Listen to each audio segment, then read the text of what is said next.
இங்க இருக்கின்ற முஸ்லிம் ஒரு சில உறுப்பினர் முஸ்லிம் மக்களுடைய பிரச்சனை வருகின்ற பொழுது வீறு கொண்டு எழுகின்றார், பெரிய வீரர்கள் போன்று பேசுகின்றார்கள். ஆனால் கடந்த காலங்கள் ராஜபக்சவினுடைய ஆட்சியின் கீழ் முஸ்லிம் மக்கள் அடித்து விரட்டப்படுகின்ற போது, முஸ்லிம் மக்கள் கூனி குறுகி அடிமைகள் போன்று வாழ வேண்டிய நிலைக்கு தள்ளப்பட்ட பொழுது, அவர்களை பள்ளி வாசல்கள் அவர்களுடைய ஊர்கள் தீ வைத்து எரிக்கப்பட்ட பொழுது பேசுவதற்கு வாய் மூடி மௌனிகளாக இருந்தவர். அது மாத்திரமல்ல, அன்றைக்கு அவர்களுடைய ஆட்சியிலே அமைச்சர்களாக இருந்தவர். அன்றைக்கு இருக்கின்ற முஸ்லிம் மக்கள் எல்லோருமே தங்களுடைய உயிரை பாதுகாத்துக் கொள்வதற்காக அவர்கள் தஞ்சம் பெற்ற இடம், அவர்கள் ஓடி வந்த இடம் வேறு சுமல்ல எங்களுடைய கட்சியார். அப்ப அதனால தான் அன்றிலிருந்து இன்று வரைக்கும் நாங்கள் முஸ்லிம் மக்களுடைய உரிமைகளுக்காக கூடுதலாக குரல் கொடுக்கும். அது மாத்திரமல்ல, இன்றைக்கு இந்த ஈரான் போரில் எடுத்துக்கொண்டாலும் கூட இந்த உங்களுக்கு எல்லோருக்குமே தெரியும், கப்பல் ஒன்று வந்தது, யாருமே பேசவில்லை, எல்லாமே வாய் மூடி மௌனிகளாக இருந்தார். ரவுப் ஹக்கீம் அவர்கள்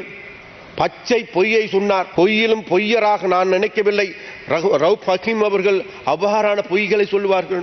அதற்கு திறந்த பதிலை, நல்ல பதிலை எங்களுடைய வெளிநாட்டு அமைச்சர் விஜித் ஏரத் அவர்கள் குறிப்பிட்டார். பதில் தெரிகின்றது வேறு எதுவும் இல்லை, இவர்களுக்கு வேறு பேசுவதற்கு வேறு எதுவுமே கிடையாது. மக்கள் நலனுக்காக நாட்டில் ஏற்பட்டிருக்கின்ற இந்த நிலைமையிலும் கூட மக்களை எந்த விதமான பாதிப்பும் ஏற்படுத்தாது அதிலிருந்து மக்களை மீட்டெடுப்பதற்கான, அதிலிருந்து அனைத்தையும் கட்டியெழுப்புவதற்கான திசையை நோக்கி எமது நாடு நகர்ந்து கொண்டிருக்கின்றது.